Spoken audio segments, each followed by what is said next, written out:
I want to talk to y'all about Kanye West. And I'm not just like making this video because I have to, like a lot of other people are doing. It's just like, it's a big news story, and I guess I gotta talk about it, even though that makes me like really uncomfortable. No, I have actual thoughts on this, and a lot of people are probably gonna disagree with me, but I want to talk about Kanye West and Yeezy and ADIDAS and Gap and Balenciaga and everything that's been happening, because it's a lot. And I have a lot of thoughts, and a lot of other people have a lot of thoughts.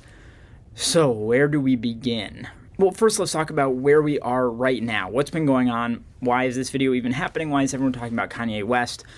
You probably already know, so I'll keep it short. He's been making the rounds on interview shows, tweeting, all sorts of stuff, saying some really wild stuff. He's been doing long-form interviews. He's been talking about lots of things, but easily the most inflammatory and the thing that has everybody up in arms right now, and the reason he's getting canceled right now, is because of anti-Semitic remarks he's been making. He's been having some issues. He's been getting kicked off platforms, dropped from deals, stuff like that, and he's very oddly been blaming it on Jewish people.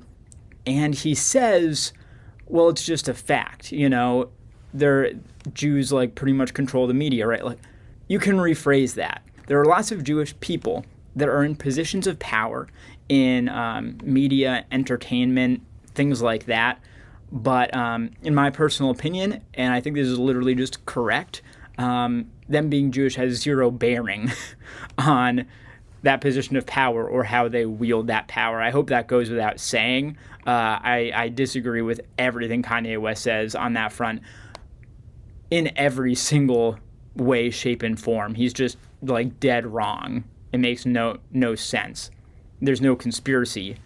Jewish people are not working together to take other people down. It's just a product, I think. If I had to guess, I think it's a product of how hard Jews have had it, that they tend to work super, super hard, and they have to work harder than other people.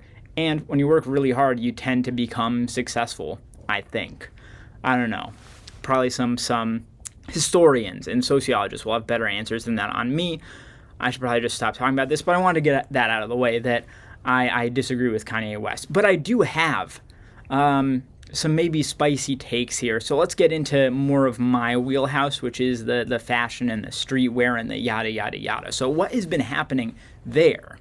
Well, there are a lot of things. Where do we begin? He's been, so for quite some time now, at least a few months, 4-6 months, if I had to guess, Kanye West has been really pissed off at Gap and ADIDAS. He does the Yeezy shoes with ADIDAS. He has his clothing deal with Gap, and he's been super unhappy with both of those. I think he feels like he's not getting the money he should. He thinks they're putting out styles and colorways that they don't have his permission to, that they're hiring people to work on his projects that he didn't give them permission to. If I had to guess, they're probably acting pretty reasonably. They have more power in that relationship, so they're probably taking some advantage of it. But all in all, from what I've seen throughout history, Kanye West just has unreasonable expectations for anyone that he works with, and wants to micromanage every aspect of it. Like ADIDAS and Gap, they're going to hire people. They're going to come up with ideas. It's a collaboration. I think they're allowed to do that. So I think his anger there is misplaced. But as part of that anger, he's had this victim complex going, and it's been driving him to just cause more friction with society in general, especially the fashion industry, music industry, things like that. He's really going hard against them because I think he feels he has been wronged. So he's kind of going off the deep end. He has been diagnosed bipolar in all these interviews. He's saying like he's not, or it doesn't really matter. He doesn't even believe in it. But I think it's pretty clear to any well-adjusted person that he is not doing well mentally right now. Whether that's an excuse or not, it's up to the individual on how you want to interpret that. But he's been really, really upset with his partners, and that all culminates in the Yeezy Season 9 fashion show. I believe it was at Paris Fashion Week. Yes, Paris Fashion Week recently. He did a new season of Yeezy clothing, something that he hasn't done in some time. It's been at least a couple of years, if I remember correctly. So people were very curious to see what he's got going on with his mainline Yeezy runway fashion show, because he has been getting more and more close with Demna Gvasalia, and Balenciaga, the brand that he designs for. They've been working together at Gap, and I know I was super psyched to see how that Demna influence was going to come into the Yeezy stuff. Kanye has also been spending time, with Rick Owens, things like that, and I feel like we've seen that in his personal fashion.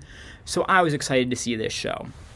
And again, I don't think I need to tell you this, but the show was very poorly received, and for fairly good reason, because he showed up with Candace Owens, who is a right-wing pundit, just completely wrong on pretty much everything.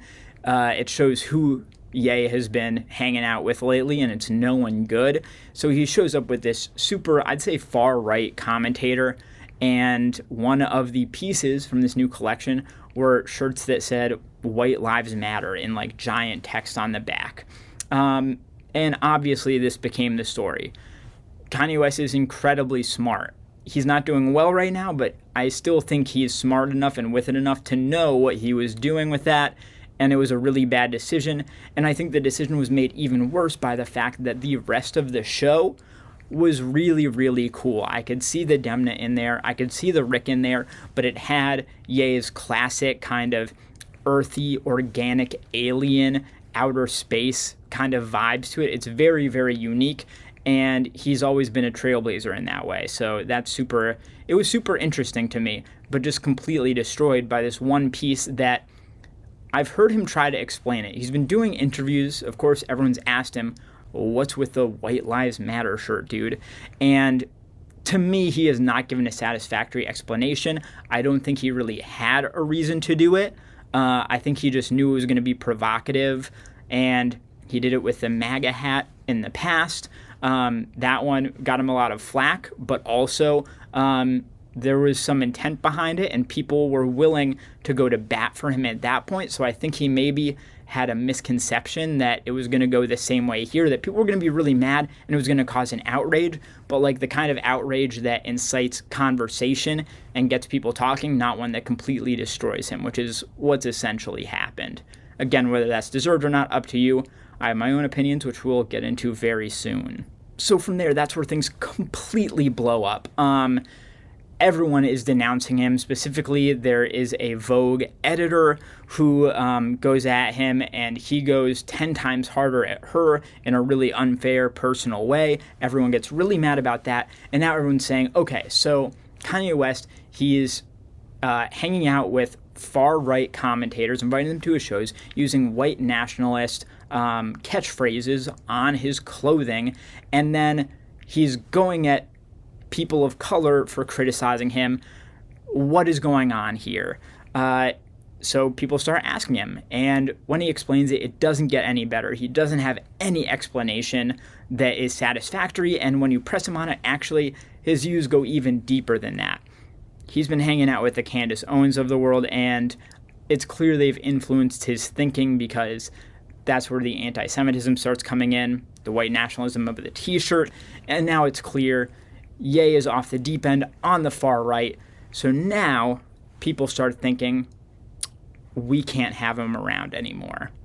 But all of that begs the question, how did this happen? How did we get to this point? How did Ye get to this point? So I guess I will throw in my 2 cents here, and I think it begins with the question, like, did we do this to him? Did we play a part here? I think many would disagree with that. Even he would probably disagree with that. But I think it's a path worth going down. To psychoanalyze a bit, as someone who has, for better or worse, been a fan, if you could say that, of him for some time, someone who's paid attention to him for a long time at the very least, I think that Ye has always had trouble being told that he can't do something.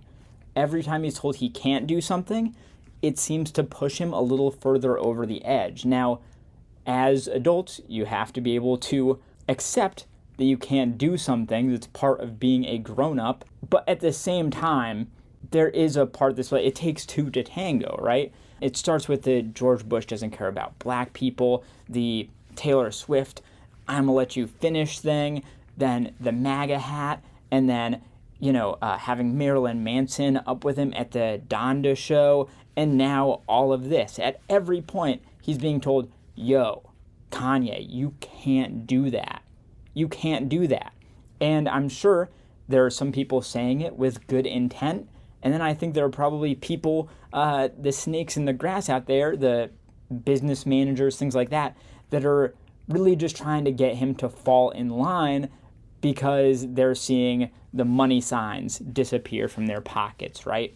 And I think it's just kind of a fact that these can'ts, that people telling him you can't do this, it's usually coming from the left wing.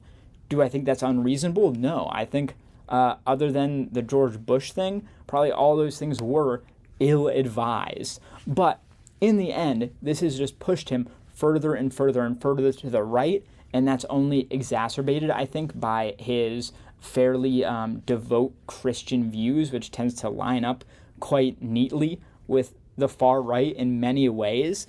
And when you go to the right, you're going to make some unsavory friends. He's been kind of embraced as a useful idiot by the Candace Owens and Tucker Carlsons of the world. And look, I'm not going to lie, 100% he plays a willing part in all of this. He is not being fully taken advantage of, but also he is, at least a little bit. So both those things are simultaneously true. He is a willing participant, but he is also a useful idiot for some interests that are really, really gross, that I hope if he were in a better state of mind, he would not be fully playing into the hands of.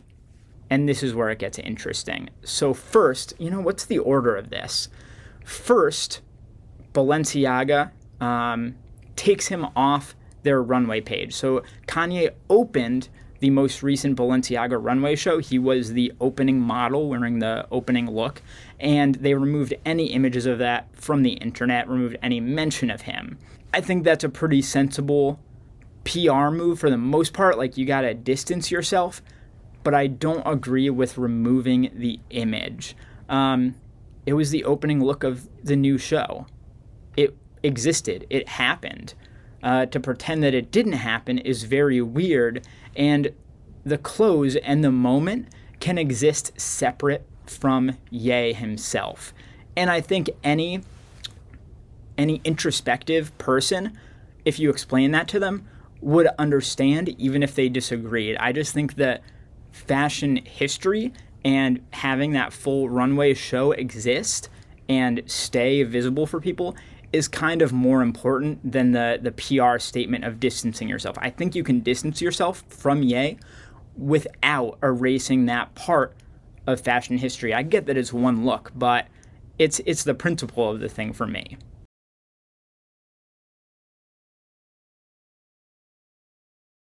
And then I believe the next thing that happens is that Gap says they're going to wind down the Yeezy Gap stuff. I'm sure Balenciaga also played a part in that, because I believe part of that distancing was probably them saying, hey, we don't want to do the Yeezy Gap engineered by Balenciaga anymore. Fair enough. So Gap was kind of like, look, we kind of see this going downhill. Let's take a step back here. And finally, the last thing that happened is that ADIDAS put their deal with him under review. What does that mean? Nothing. Just like they're evaluating, they're sitting back and seeing how things play out and seeing if they need to take action. And finally, they decided they did need to take action. He just kept doing interviews. He kept doubling down. He kept saying wild stuff. And they finally made the decision to completely end their partnership with Yeezy. They won't be putting out any more Yeezy styles. I think they've said that it's going to lose them about $250 million this year alone. They're going to have to eat that. Sucks for them. So I think that's got us caught up to now. So then the question is, what does it all mean? Is this a good thing? Is it a bad thing? I want to get into the deeper stuff here and where I disagree. And it's super hard to disagree because I also disagree with pretty much everything Kanye West is doing. But the completionist in me, the fashion lover in me, also, I don't love what's happening. I think you can separate yourself from Ye, the person, without trying to pretend that he doesn't exist, and even more importantly, that he never existed. It really looks to me like ADIDAS, Gap, all these things are going to be scrubbed. They're going to stop selling his stuff. They're going to remove any mention of it. They're going to try to pretend that their deals with Ye never happened, period. But we all know that that's not the truth. Where we sit now, for better or worse, and it's seeming worse, but Ye is probably the most important figure in fashion and streetwear culture as a whole of the past decade, maybe. I think that sounds about right to me. And to completely erase that seems a bit weird. If you look around the fashion landscape, maybe 50% of brands, you can directly connect the lineage to Ye. Do I think he was like a goat? No, I wouldn't say so. I think Kanye had some really, really incredible ideas that other people would then kind of rip off, but do better. So there are a lot of these ideas that he was coming up with, in clothing at least, that I think other people ran with and actually improved upon. So he was just a catalyst in that sense. Whereas shoes, I think he really owns that space. There are a lot of people ripping it off, but not nearly as many people doing it even close to as well as he did. So I don't know, it's weird. I guess if I were in charge, and I never would be, what I would do is distance, but not erase. Are there ways to still recognize the impact that he had on fashion and sneakers and everything else without monetarily contributing to him? I think that's the biggest thing. I think you need to cut the hydra off at its heads, essentially. And that's money, right? Everything in our culture is around money. Power comes from money. If you make sure that he's no longer getting money from shoe sales, from clothing sales, you kind of cut off the influence there, and you can keep running along this path that we've been on of his ideas, where they started, because we're so much further than that now. The ideas are over here, and we're now over here. But if we get rid of this, we lose the foundation of this. We're getting very abstract now, and I'm sorry, but it's a heady concept and one that's hard to toy with.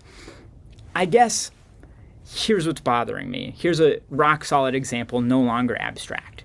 There is a Hypebeast sneaker store in my city, and they don't have deals with ADIDAS, right? They're selling stuff that's aftermarket. They're selling used sneakers. They're selling stuff that was siphoned off, back rooms, things like that. So when they sell a sneaker, the money is not going to the original people, the original companies. They were asked by the local newspaper, hey, are you guys going to keep selling Yeezys? And they were like, yeah, why wouldn't we? And this was like, the newspaper was like, whoa, everyone, ADIDAS is dropping them and this store is going to keep selling Yeezys? And if I were them, I would have said the same thing. I'd say, yeah, Yeezys are super important. People really, really want them. And when I, as the sneaker store owner, sell a Yeezy, not a single cent is going into Ye's pocket. So why would I care?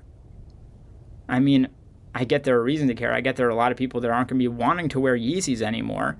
But if you're not financially supporting him, what's the problem? There are lots of people that still love Harry Potter but hate J.K. Rowling. You're allowed to read Harry Potter if you want. You can disconnect art from artist if you want, and it is possible. Some people don't want to do it, but all I'm saying is that it is possible, and that should be recognized as a viable option if people want to take it. I'm sure I have way more to say on this subject, but I think I've rambled enough for today. Let's talk in the comments. Let me know what you think about this whole thing. Very curious to hear what regular people think. We've heard what the big companies think. You've heard what I think. Now, what do you think? Let me know, and I'll see you next time.